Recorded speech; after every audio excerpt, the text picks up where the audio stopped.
नमस्कार, गोरखपुर लाइव देख रहे हैं। हम इस समय रामपुर कारखाना विधानसभा में हमारे साथ बात करने के लिए भारतीय जनता पार्टी के घोषित उम्मीदवार सुरेंद्र चौरसिया जी हैं। आपको बता दें, चौरसिया समाज से एकमात्र प्रत्याशी उत्तर प्रदेश में भारतीय जनता पार्टी ने दिया है। क्या किस मुद्दे पर चुनाव लड़ा जाएगा? यहाँ से भाजपा के विधायक का टिकट कट गया है। देखिए, मैं पार्टी का मूल सिपाही हूँ और लंबे समय से सड़कों पर लड़के नेता बना हूँ।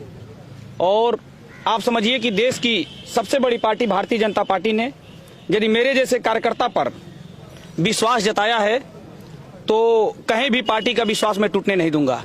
और क्षेत्र की महान जनता के सहयोग से यह चुनाव जीतकर और उत्तर प्रदेश में प्रचंड बहुमत की सरकार हम लोग बनाएंगे। और जो हमारी सरकार ने 17 में नारा दिया था कि न गुंडा राज न भ्रष्टाचार, तो आप देखे होंगे कि सारे गुंडे पलायन कर गए। चाहे वो मुख्तार अंसारी हो, चाहे वो अतीक अहमद हो, चाहे जितने भी बड़े माफिया रहे, या तो वो मार दिए गए या जेल के अंदर हैं या प्रदेश छोड़ के भाग गए। तो आने वाला समय आपको और भी स्वच्छ बनाना है, उत्तर प्रदेश को अच्छे रास्ते पर ले जाना है, तो आपके पास केवल भारतीय जनता पार्टी ही विकल्प है। यहाँ के स्थानीय विधायक का टिकट कट गया है। कहा जा रहा है काम नहीं करने वाले विधायक का रिपोर्ट कार्ड खराब था, इसलिए टिकट काटा गया। किन मुद्दों पर चुनाव लड़ा जाएगा जब यहाँ की रिपोर्ट कार्ड सही नहीं है? तो देखिए, जब दलों में टिकट मांगने वाले लोग 10 लोग होते हैं तो 10 लोगों को टिकट नहीं मिलता, किसी एक ही व्यक्ति को टिकट मिलता है।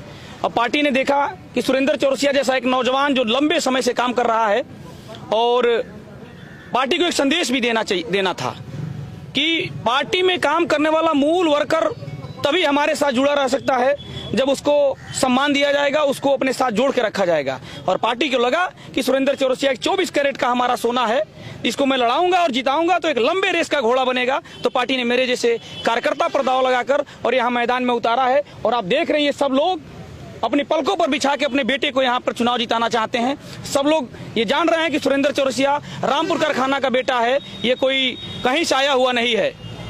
योगी आदित्यनाथ कह रहे हैं कि एक गर्मी जो है एक ठंडी हो जाएगी। आखिर किसको कह रहे हैं? देखिए, जब बड़े नेता कोई बात बोलते हैं तो उनके बोलने के पीछे कुछ न कुछ लॉजिक होता है। आपसे यूं कह लिया जाए कि आज अभी जब हम लोग इस जाड़े के सीजन में पैदल घूम रहे हैं तो हम लोगों के कपड़े पसीने से भीग गए हैं। तो ये हम कहें कि हम जाड़े में भी गर्मी पैदा कर सकते हैं, तो उसमें कोई अतिशयोक्ति नहीं होगी। आखिर ये बताइए, अतिशयोक्ति की बात कर रहे हैं, इसी उत्तर प्रदेश के सरकार में ऑक्सीजन आपने देखा किस तरह से लोग ऑक्सीजन के बिना दर दर भटक रहे थे। इसी उत्तर प्रदेश के साथ सरकार में वो गर्मी कहाँ थी? आप जब पूरे देश का अध्ययन करेंगे तो उत्तर प्रदेश इस देश का पहला राज्य था जहां कोरोना में सबसे ज्यादा सफल सरकार रही, सबसे ज्यादा लोगों को सुविधाएं मुहैया हुई, सबसे ज्यादा ऑक्सीजन, सबसे ज्यादा जनसंख्या वाला प्रदेश, सबसे ज्यादा घनत्व वाला प्रदेश। और उस प्रदेश के लोगों को यदि कोरोना जैसी भीषण महामारी में हमारी सरकार ने सुव्यवस्थित तरीके से संभाल लिया तो इससे बेहतर सरकार कोई नहीं हो सकती है। आपके सरकार के मंत्री जो थे वो कह रहे थे कि इस कोरोना से मौत ही नहीं हुई। क्या आप इस बात को मानते हैं? देखिए, आंकड़ा क्या होता है, बोलने वाले लोग क्या बोलते हैं, मैं उस पर बहुत, यदि किसी हमारे वरिष्ठ नेता ने बोला होगा तो किस अध्ययन के आधार पर बोला होगा, ये उनका मामला है। इस चीज को मानते हैं आप भी कि कोरोना था ही नहीं?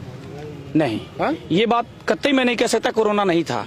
कोरोना इस देश ही नहीं दुनिया की सबसे भीषण बीमारी थी और पूरे दुनिया ने उस दंश को झेला है। तो ये कैसे झुठलाया जा सकता है कोरोना बीमारी नहीं थी? देखा जाए तो उत्तर प्रदेश सरकार में बेरोजगारी दर बढ़ी है। आपके श्रम मंत्री सदन में बोले थे कि उत्तर प्रदेश में बेरोजगारी दर बढ़ी है, इस पे क्या कहेंगे?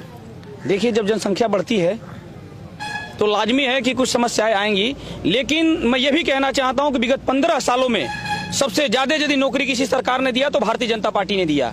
सबसे ज्यादा किसी प्रदेश में नौकरी मिली तो 5 लाख से अधिक केवल सरकारी नौकरी हमारी उत्तर प्रदेश की सरकार ने और योगी आदित्यनाथ जी की सरकार ने दिया है।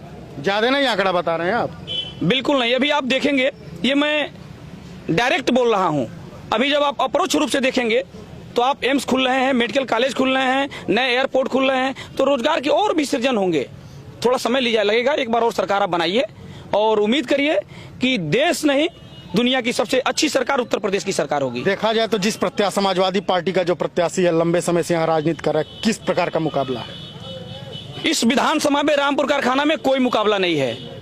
मैं यहाँ का बेटा हूँ और यहाँ के लोग अपना बेटा मानकर मुझे चुनाव मैदान में मेरा सहयोग कर रहे हैं। हम लोग 1 लाख प्लस वोटों से यह सीट जीतकर उत्तर प्रदेश में प्रचंड बहुमत की सरकार बनाने जा रहे हैं। और ये लोग हमें अपने बेटे की तरह, अपने भाई की तरह प्यार देकर यहाँ से चुनाव लड़ा रहे हैं। और मैं इस मीडिया के सामने भी और अपनी महान जनता के सामने इस बात को कहना चाहता हूँ कि जो लोग मुझे अपने बेटे की तरह आंखों पे पलकों पे बिठा के मुझे चुनाव लड़ा रहे हैं, मैं भी पुत्र धर्म का निर्वहन करते हुए इनके मान सम्मान के साथ कभी ठेस नहीं पहुंचने दूंगा।